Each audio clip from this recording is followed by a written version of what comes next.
going on YouTube? It's called me Host, back with another video. And I figured I'd be doing a review on a guitar that's been featured on this channel quite a couple times, and that is my 2002 Fender jagstnag. Figured I'd do a review on this guitar. So I have featured this in one or two videos. I have swapped a DiMarzio Super Distortion in it the first time I had it. Comes stock with this pickup, which I put in the DiMarzio box. But a DiMarzio Super Distortion to get the closest tone to Kurt Cobain's Fender Jaguar. That is the only mod I had done to it. I am going to put a Go-To-Tumatic bridge in on this too. So anyway, let's get into it. So first, the I guess specs you could say.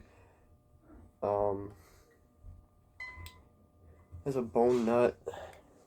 These simple bone nuts are really good. They don't wear out as easily.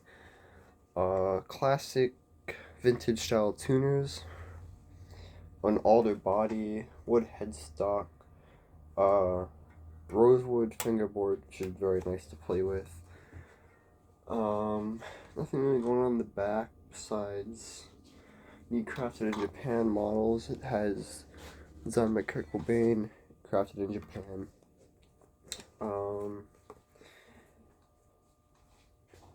It's got a perloid pickguard on it that comes stock from the factory. This model is Sonic Blue in particular. It also comes in Fiesta Red. This is a 2002 model, so it's a Q serial number. It's got the Mustang / Jaguar, I guess, control plate with the knobs on it. The Mustang style select 3-way toggle switch, or selector switches, phase switches, what do you want to call them. Forward is neck on the front, back is also neck. That doesn't make a difference. Same thing with the rear. Back is humbucker, front is humbucker. This is in phase, this is out of phase. This will give you more of a single coil, maybe deeper tone. Out of phase gives you a more twangy tone. Same with this. This is also in phase, out of phase. These both give you the same tones. Out of phase gives you the same tones whether like this or like that. And in phase, same thing.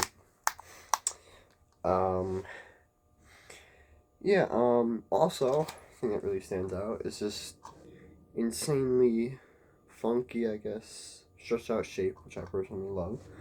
It's not for everyone. I feel like this guitar is either you love it or you hate it. I like it a lot. Back you can see more of the stretched out Mustangness, I guess. Yeah, so it's got the Jaguar horn on it, which just mainly Mustang, which is stretched out just insanely a lot. There, I don't know if you could see that. Right there, you can see there's a screw for the Truss Rod Adjustment. This also has a custom-made pickups for the actual guitar from Fender, supposedly. I know Cobain's had a 59 trimbucker in it with the Seymour Duncan sticker that was customly made. If you do want to get the exact specs, there is a video on Nirvana Guitars and Gears, which I highly recommend. I forgot what the video is called, but there's a whole video explaining the process of him making the Mustang as close to as possible. You can get a Seymour Duncan 59 trimbucker that sounds really similar to Kurt's. Also, Kurt's jagstnag on the neck pickup had a Texas Special in it from a bridge pickup, a Texas Special bridge pickup from a Strat. So that is also something if you do want to make it as close as to Kurt. I went with the DiMarzio Super Distortion because I like the way it sounds. This guitar also comes stock with 250K small pots, so not the best electronics. You might be switching them out depending on what you like. I'm going to get 1 meg pots for this eventually.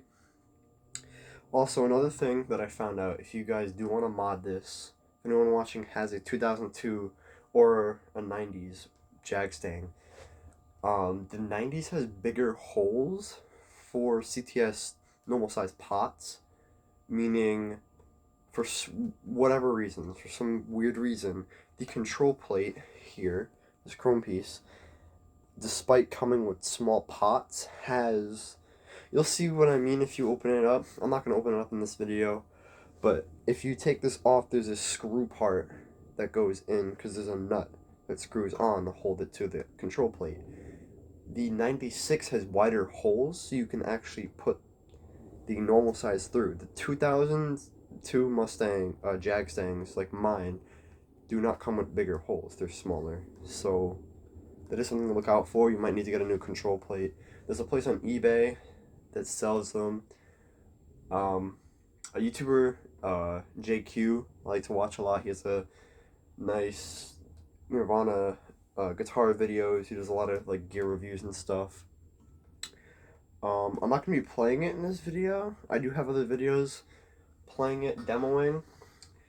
But, I mean, that's really about it. Oh, yeah, and it has the Mustang tremolo system, which mine didn't come with the tremolo arm, which I don't really care because I don't use the tremolos. It came locked.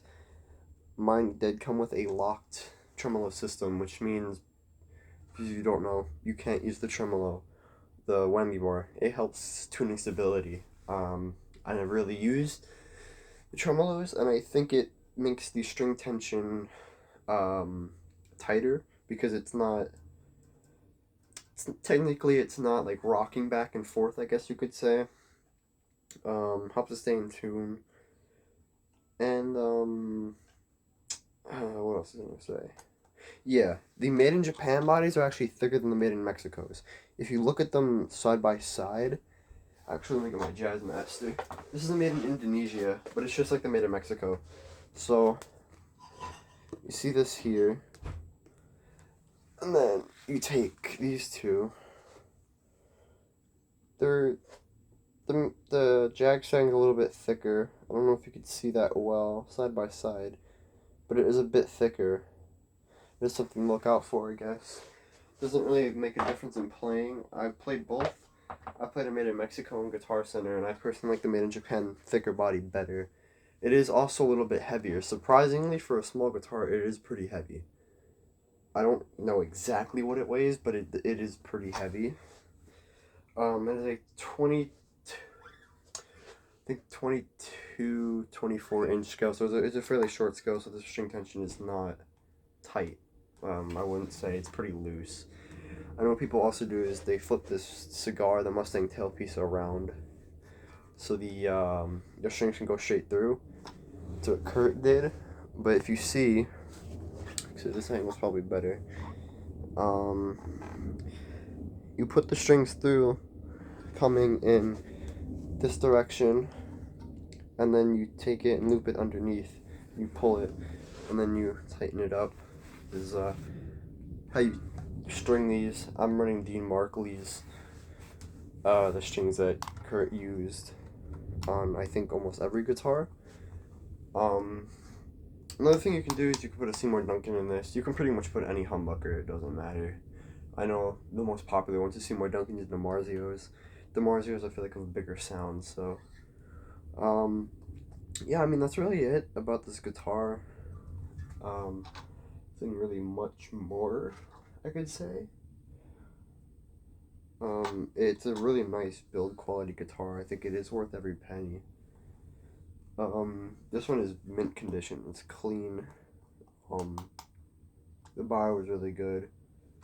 So, I mean, I think it's definitely a guitar, even if you're not a Nirvana fan, you could enjoy. I mean, like I said, the shape really isn't for everyone, but, I do like it. It's either you love it or you hate it. I mean, I think it's a cool guitar. Like I said, even if you're not the biggest Nirvana fan, you don't even know who Nirvana is, this guitar still is good. It's very playable, it's very versatile, it's small, and the frets are really close together, so even if you have small hands, it's easy to play. Because it's crafted in Japan. Crafted in Mexico, It's essentially the same thing, except it has a more faded blue. This one has a more greenish blue color. So it shows up on camera. In person, it's kind of more like a greenish. It's very similar though on camera. Actually, it's more blue in real life than it does on camera. But yeah, I figured I'd show this guitar off. I made a couple videos on it, so if you guys have any questions about it, put in the comments. I'll be answering it. If you want to see reviews on any of these guitars too, my Jazzmaster or my Mitchell, I will make them. Also, I found the Live at Reading tone. For this amp in particular. So what you want to do is you can either go on clean or the dirty tone. Doesn't really matter. You go on 57 Deluxe. The master, it doesn't really matter too much. It's on 6. The bass for this right now I have on 1 because it's pretty dark sounding. It's 250K. I will get 1 meg like I said. So the bass could probably be around like a 3 or a 4 maybe. But I'm gonna leave that where it is now. The treble, 10. The volume, whatever you want it at. And then the gain could be high or low. It doesn't really matter.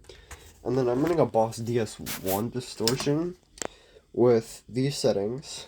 So I'm going to leave it on there for like a little bit. So you guys can have time to take a picture if you want.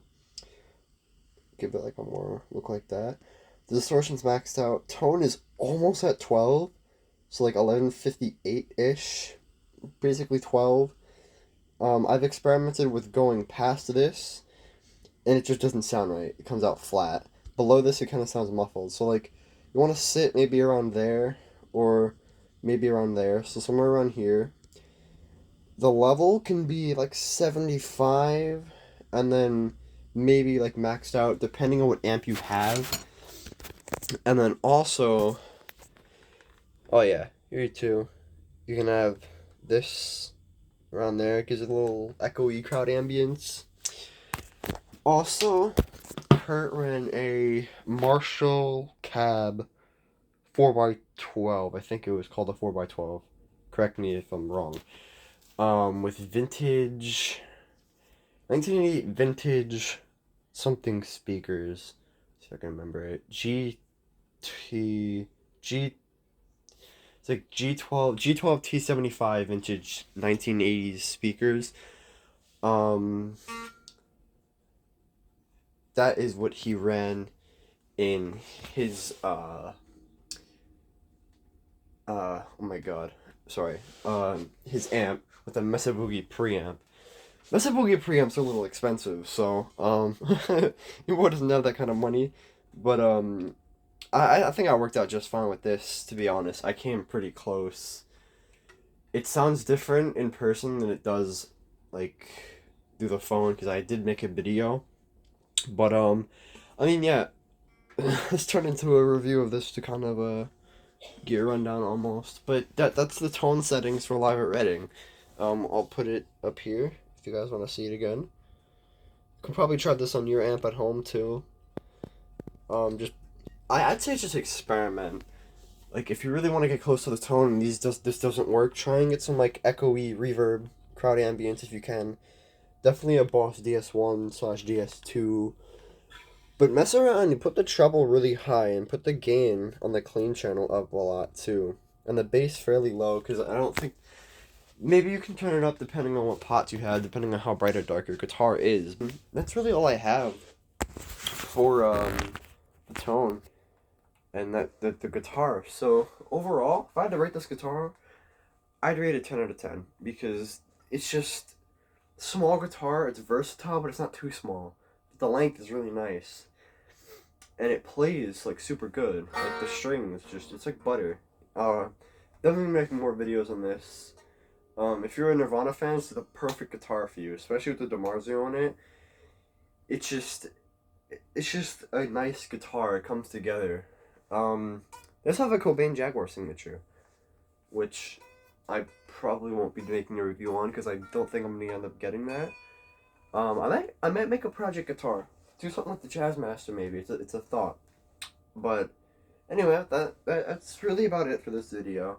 I don't really have anything much else to say. I'm not gonna bore you guys because this is probably a really boring video, but yeah, if you guys have any questions or any suggestions in the comment section, I ask. I mean, I'd get back to you as soon as I can. So that pretty much wraps up the video, and yeah, I'll see you guys next time.